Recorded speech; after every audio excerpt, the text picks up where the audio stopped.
Bonsoir à tous, bienvenue dans ce journal. À la une de l'actualité, la fermeture des portes de la COP15 sur la désertification et la sécheresse. Le secrétaire exécutif Ibrahim Tia et le président de la COP15, Richard Donvayi, étaient face à la presse pour faire le bilan des travaux en atelier, des travaux qui ont duré 11 jours.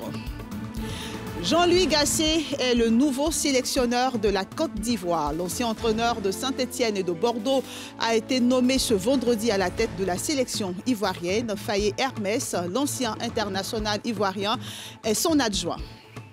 Et puis, les étudiants et les élèves se sont-ils concernés par le Salon international du livre? Quel est leur engouement pour ce rendez-vous littéraire qui a ouvert ses portes dans notre pays le mardi dernier?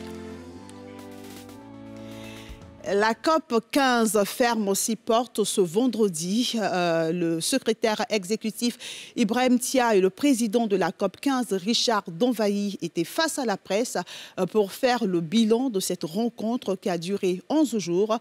Cette rencontre précède la clôture officielle de la COP15 par le Premier ministre Patrick Hachi. Et on revient sur cette conférence de presse avec Pierre Dipomélin et Eric Kimo. L'avenir de la planète en termes de gestion des terres s'est discuté pendant 2 semaines à Abidjan.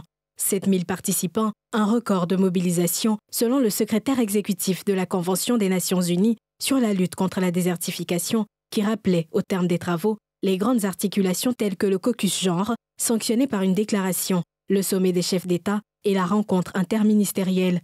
Richard Donvayi, qui débute son mandat à la tête de la COP, a marqué sa satisfaction. Nous allons terminer cette COP maintenant, cette conférence maintenant, mais l'engagement en ce qui concerne notre présidence au niveau de la Côte d'Ivoire est pour 2 ans. Et pendant ces 2 années-là, nous allons faire en sorte de pouvoir faire l'écho des décisions qui auront été prises ici à la COP15, faire en sorte que la question de la sécheresse, de la dégradation des sols et de la désertification soit portée au plus haut niveau en termes d'importance avec ces autres conventions qui traitent du climat et de la biodiversité et faire en sorte que face à tous ces enjeux mondiaux, l'on puisse se rapprocher d'un avenir durable et prospère, mais surtout que toutes les nations s'engagent résolument avec des actions concrètes sur le terrain. La Côte d'Ivoire a réussi le défi de l'organisation d'un événement de portée mondiale. L'initiative d'Abidjan, dont le programme ambitionne inspirer les autres États, a connu une adhésion massive des partenaires techniques et financiers. Accueillir la COP15 est forcément bénéfique. De nombreuses opportunités sont offertes sur plusieurs plans.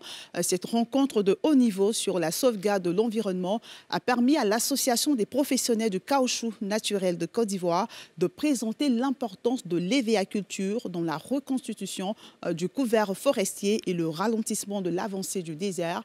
Une conférence de presse animée par le président de l'association a rassuré plusieurs, nous dit Nadia Edja. La filière EVA ivoirienne, c'est 1,1 million de tonnes de caoutchouc sec, produit en 2021, une 4e position mondiale et une 1re position continentale, avec 70% de la production africaine et un chiffre d'affaires global de 850 milliards de francs CFA, dont 535 réservés aux producteurs et le reste investi dans la transformation. L'EVA est un arbre à feuilles caduques, c'est-à-dire une fois par an, toutes les feuilles tombent. Et ces feuilles qui tombent enrichissent le sol. L'EVA ne dégrade pas les sols. L'arbre d'EVA capte le gaz carbonique contenu dans l'air et rejette l'oxygène pour purifier l'atmosphère. Des performances socio-économiques certes, mais l'hévéaculture c'est aussi un impact sur l'environnement. Au cours de cette conférence de presse, le président de l'APROMAC, Association des professionnels du caoutchouc naturel de Côte d'Ivoire, a insisté sur le besoin de la transformation dans la filière. L'EVA est une culture d'avenir. Il nous appartient de réfléchir à passer à la deuxième étape, qui est la transformation de notre matière première, c'est-à-dire les produits finis. La conférence s'est tenue au cours de la 15e conférence des parties qui a eu pour thème cette année Terre, vie, patrimoine d'un monde précaire vers un avenir prospère. Quant à la filière EVA, elle projette une production de 1,2 tonnes pour l'année en cours. Un dernier mot sur la COP15. Le Premier ministre Patrick Hachi est en ce moment même à l'Hôtel Ivoire pour la cérémonie de clôture. On poursuit avec cette autre information de cette journée. L'ancien entraîneur de Saint-Étienne et de Bordeaux a été nommé aujourd'hui à la tête de la sélection ivoirienne. Le technicien français Jean-Louis Gasset, âgé de 68 ans, est le nouveau sélectionneur des éléphants de Côte d'Ivoire, avec pour adjoint l'ancien international ivoirien Faye Hermès. L'annonce a été faite ce vendredi par la Fédération ivoirienne de football. Il a pour mission d'obtenir une meilleure participation des éléphants à la CAN prochaine. Les explications de Salif Alekwe et de Tanguy Konan. Ont été retenus en qualité de sélectionneur national adjoint M. Faye Hermès, au titre de sélectionneur national principal M. Jean-Louis Gasset. Tel est le choix du comité exécutif de la Fédération ivoirienne de football qui a dévoilé, vendredi, la liste du nouvel encadrement technique des éléphants de Côte d'Ivoire. Âgé de 68 ans, Jean-Louis Gasset, le successeur de Patrice Baumel, a entraîné les Girondins de Bordeaux et l'AS Saint-Étienne. Au sein de l'équipe de France, il a été le collaborateur de Laurent Blanc sur le banc de touche de l'équipe nationale de France entre 2010 et 2012. Le président de la Fédération ivoirienne de football, Yacine Idriss Diallo, est revenu sur les objectifs assignés au coach et à son équipe. Pour moi, l'objectif, c'est gagner la CAN. Et c'est ce que nous avons dit aux deux coachs. Après, tout sera mis en œuvre pour que nous la gagnions. Et dans l'organisation, et sportivement, et humainement, et socialement. Nous avons une totale confiance en la compétence de ces deux personnes pour diriger notre équipe nationale et l'emmener au plus haut niveau. La Côte d'Ivoire va recevoir le vendredi 3 juin prochain à Yamoussoukro la Zambie dans le cadre de la première journée des éliminatoires de la CAN 2023, un test pour les pachydermes déjà qualifiés pour cette compétition. Que pensent les Ivoiriens de la désignation de Jean-Louis Gasset comme sélectionneur des éléphants? Certains ont réagi au micro de Mardoché Kwasi et de Tanguy Konan. Le choix de Jean-Louis Gasset, ex-entraîneur de Saint-Étienne et de Bordeaux en France, comme sélectionneur des éléphants de Côte d'Ivoire, est diversement apprécié par les Ivoiriens que nous avons rencontrés dans les artères de la capitale, quelques heures après l'officialisation de cette nomination par Idriss Diallo, président de la Fédération ivoirienne de football. Encore un Français, encore. Bon, d'accord, on va voir. Sinon, vraiment, j'aimerais vraiment, à mon avis, qu'on prenne un Ivoirien. Les Ivoiriens sont là, les entraîneurs des locaux sont là pour prendre un Ivoirien pour essayer de pousser avec. Mais les Français, là, ils viennent, ils prennent l'argent avec nous, on leur donne l'argent, les millions, et puis on est Ivoirien.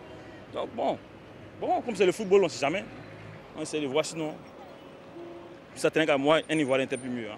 À première vue, je pense que c'est plutôt un bon choix. Étant donné qu'il a entraîné une équipe de la Ligue 1 française, donc je pense qu'il a déjà un bon profil pour entraîner les éléphants. L'essentiel est que le travail soit bien fait, qu'il puisse faire son travail et puis que la Côte d'Ivoire puisse gagner, puisse aller de l'avant. C'est tout ce qu'on demande. Je suis un peu ahuri, vraiment déçu même de ce choix. Et pour moi, le choix d'un entraîneur doit être basé sur son palmarès, sur son background. Monsieur, par contre, je ne sais pas qu'est-ce qu'il a rapporté en Europe, quelle équipe il a pu construire, quel plan de jeu, projet de jeu il a pu asseoir pendant une période et puis vraiment voir une équipe hissée au haut du tableau. Je ne sais pas, franchement. Jean-Louis Gasset sera assisté dans sa tâche par l'ex-international ivoirien Faye Hermès en qualité de sélectionneur adjoint. Ils arrivent à Abidjan en début de semaine prochaine pour entamer la préparation du prochain match des éléphants prévu le 3 juin prochain contre la Zambie. Depuis ce mardi, le Salon international du livre d'Abidjan se tient au Palais de la Culture de Treichville à Abidjan. Les passionnés du livre prennent d'assaut les stands pour s'offrir des livres, s'informer et faire la connaissance des auteurs. Une bonne occasion pour tous les acteurs nationaux et internationaux. Les précisions de Brice Niawa et de Mathurin Badé. Venus en grand nombre de tous les coins d'Abidjan et au-delà, ces visiteurs du Salon international du livre d'Abidjan ont pris d'assaut les stands, les couloirs et cette salle aménagée du Palais de la Culture. S'offrir des bouquins, rencontrer les écrivains et surtout découvrir les nouvelles œuvres, c'est la motivation pour la plupart de ces amoureux du livre. J'ai choisi le livre de Aminata Soufal parce que je la connaissais sur d'autres œuvres, mais cette œuvre-là, je ne l'ai pas lue. C'est une part belle de rendre hommage un peu en achetant un livre à des auteurs vraiment sénégalais et sénégalaises. J'aime beaucoup la lecture. Je suis venue avec mes amis découvrir assez de livres et comment augmenter notre connaissance en littérature aussi. La lecture même, c'est la porte ouverte sur le monde. Parce qu'à travers la lecture, on voyage, on apprend, on se fait des relations et ça permet quelque part de se réaliser, d'être en harmonie avec soi-même. L'engouement est bien là, surtout chez les jeunes. Cela s'expliquerait par la diversité des œuvres et leur adaptation au format numérique. C'est important de partir chercher les lecteurs dans leur terrain de jeu, j'ai envie de dire. On dit que les jeunes sont beaucoup antiques, 2.0 comme on dit. Donc oui, si les jeunes sont sur les réseaux sociaux et sur le numérique, pourquoi ne pas partir les chercher là-bas? Qu'il y a le digital qui a une forte influence dans notre société, mais on ne change pas une équipe qui gagne. Le livre est très important. Depuis qu'on est là, ils sont en train de demander des ouvrages. Et vraiment, c'est le motif de satisfaction pour nous. Pour ces acteurs du livre, ce rendez-vous international est une bonne opportunité. Les chiffres sont très bons. Déjà, nous sommes à une cinquantaine, une centaine de livres vendus. Donc je pense que pour une seule journée, c'est pas mauvais. Après 2 années de silence, pour nous, c'est une aubaine parce que chaque jour, nous avons en moyenne 300 visiteurs à notre stand. Donc c'est un plus. Typiquement, c'est que je suppose qu'ils n'ont pas eu peut-être le temps.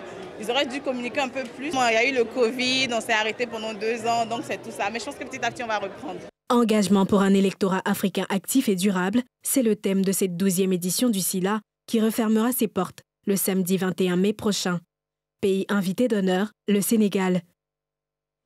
Un autre mot sur la COP 15 pour refermer ce journal. Le Premier ministre Patrick Achi est en ce moment même au Sofitel Hôtel Ivoire où se tient la cérémonie officielle de clôture de la 15e session de la conférence des parties sur la désertification et la sécheresse, COP 15.